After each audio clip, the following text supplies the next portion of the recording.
यूं तो देश ने आज़ादी की अनेक लड़ाइयां लड़ी, जिनका नाम इतिहास के पन्नों में दर्ज है, लेकिन आज़ादी की लड़ाई में एक कहानी ऐसी भी है जिसे भुला दिया गया। यह कहानी है 18 फरवरी 1946 के रॉयल इंडियन नेवी विद्रोह के साहस, एकता और दृढ़ संकल्प की।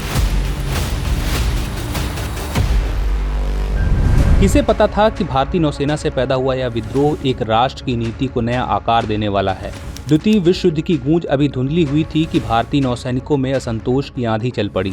जब वे इस महायुद्ध से बहादुरी से लड़कर अपने वतन लौटे तो उनके लिए स्थितियां बहुत खराब थीं। ब्रिटिश अधिकारियों ने उनके साथ लगातार दुर्व्यवहार किया, हर संभव तरीके से प्रताड़ित किया। उन्हें खाने की मेज पर 10 किलो की बड़ी प्लेटों में पानी वाली दाल परोसी जाती थी और अधपकी रोटियां फेंक कर दी जाती थीं। इतना ही नहीं, अगर किसी ने अपनी थाली और चम्मच वापस लेने के लिए उठने की हिम्मत की तो उस पर अपमान और तानों की बौछार होने लगती थी। इस अपमानजनक व्यवहार से विद्रोह की एक चिंगारी सुलग उठी। विद्रोह की शुरुआत होती है HIMS तलवार से, जो कोलाबा, बॉम्बे में एक पत्थर का युद्धपोत था। यहाँ तैनात भारतीय नौसैनिक बलाई चंद दत्त इस क्रांति के सूत्रधार बने। एक दिन इनका दोस्त बर्मा से अपने साथ आजाद हिंद फौज यानी भारतीय राष्ट्रीय सेना से जवाहरलाल नेहरू और शरद चंद्र बोस को संबोधित पत्र लेकर आया। इन पत्रों की प्रेरक तस्वीरों ने बलाई दत्त के भीतर विद्रोह की आग को भड़का दिया। प्रेरित होकर इन्होंने गुप्त रूप से आजाद हिंदुस्तान नाम से एक संगठन बनाया, जिसके सदस्य गर्व से खुद को आजाद हिंदी कहते थे। इन्होंने HIMS तलवार की कैंटीन को एक गुप्त भर्ती केंद्र में बदल दिया। यहीं पर इनके नेतृत्व में विद्रोह की योजना शुरू हो गई। इस साहसिक योजना के लिए दिन चुना गया 1 दिसंबर 1945 का, क्योंकि 1 दिसंबर को नौसेना दिवस मनाया जाता था। अब योजना को अंजाम देने के लिए इस दिन आम नागरिकों को भाग लेने के लिए आमंत्रित किया गया। जैसे ही लोग निर्धारित कार्यक्रम के अनुसार पहुंचे तो जले हुए ब्रिटिश झंडे और अंग्रेजों, भारत छोड़ो और ब्रिटिश साम्राज्यवाद है कि नारों के पोस्टर जगह जगह पड़े मिले। अंग्रेजों के लिए यह संकेत अब साफ था कि विद्रोह की शुरुआत हो चुकी है। इसी बीच बलाई दत्त के एक साथी RK सिंह ने अपना इस्तीफा सीधे कमांडर को सौंप दिया। यह विद्रोह का एक खुला संकेत था, क्योंकि रॉयल इंडियन नेवी में किसी को केवल बर्खास्त या सेवानिवृत्त ही किया जा सकता था, कोई अपने मन से इस्तीफा नहीं दे सकता था। अगली घटना 2 फरवरी 1946 को घटी, जब नौसेना के कमांडर इन चीफ को HIMS तलवार का दौरा करना था।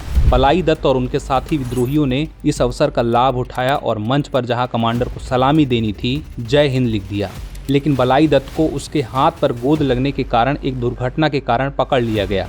अगले दिन फ्री प्रेस जनरल अखबार ने बलाई दत्त की गिरफ्तारी को पहले पन्ने पर प्रकाशित किया, जिससे विद्रोह की आग और भड़क गई। भारतीय नागरिकों ने युद्धपोत तलवार में खड़ी कारों पर भारत छोड़ो और अंग्रेजों मुर्दाबाद जैसे नारे लिख दिए। अब विद्रोह ने गति पकड़ ली। 17 फरवरी को नाविकों ने एक बार फिर मेस में बेहतर भोजन और गुणवत्ता की मांग की, लेकिन उन्हें निराशा मिली। नाराज होकर 1500 नौसैनिकों ने 18 फरवरी को मेस के सामने भूख हड़ताल शुरू कर दी। 19 फरवरी की सुबह बॉम्बे हार्बर में एक अद्भुत दृश्य की गवाह बनी। 60 जहाजों पर अब कांग्रेस, मुस्लिम लीग और कम्युनिस्ट पार्टी के झंडे लगे हुए थे। जहां कभी यूनियन जैक गर्व से फहराता था, मद्रास, कलकत्ता, कराची, जामनगर, विशाखापत्तनम और कोचीन से भी इसी तरह के विद्रोह की खबरें आईं।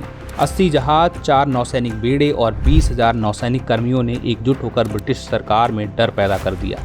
लेकिन विद्रोह में राष्ट्रीय नेताओं की अनुपस्थिति को देखते हुए सरकार ने धमकियों का सहारा लिया। नौसेना बैरक में बिजली और पानी बंद कर दिया और जहाजों को आपूर्ति रोक दी। जवाब में विद्रोहियों ने अपने जहाजों पर लगी तोपों को शहर की ओर मोड़ दिया और सख्त चेतावनी दी और कहा कि सरकार की ओर से किसी भी शत्रुतापूर्ण कार्रवाई के बदले होटल ताज और गेटवे ऑफ इंडिया को नष्ट कर दिया जाएगा। तनाव और अधिक बढ़ गया। अंततः सरदार पटेल के आग्रह पर विद्रोही समझौते के लिए राजी हो गए। उन्होंने नरमी के आश्वासन के साथ अपने हथियार डाल दिए, लेकिन विद्रोह खत्म नहीं हुआ था। 22 फरवरी को भीड़ ने बैरिकेड्स तोड़ दिए, पथराव किया और पुलिस के साथ झड़प की। कलकत्ता अगले 3 दिनों तक उबलता रहा। 23 फरवरी को सुबह 6 बजे नौसैनिकों का शुरू हुआ सरेंडर शांति से संपन्न हुआ।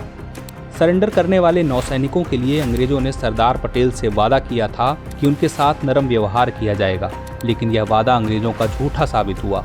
इनमें से लगभग 400 नौसैनिकों को एकाग्रता शिविर में भेजा गया, जहां उन्हें लंबे समय तक दुर्व्यवहार सहना पड़ा। आखिरकार उन्हें नौकरी से बर्खास्त कर दिया गया और घर भेज दिया गया। भारत को स्वतंत्रता मिलने के बाद भी इन बहादुर व्यक्तियों को वह मान्यता और अधिकार नहीं मिले जिसके वे हकदार थे। इतिहास के पन्नों में वे गुमनाम नायक बने रहे, लेकिन फिर भी 1946 का रॉयल इंडियन नेवी विद्रोह स्वतंत्रता के लिए तरस रहे लोगों की अमर भावना का प्रतीक है।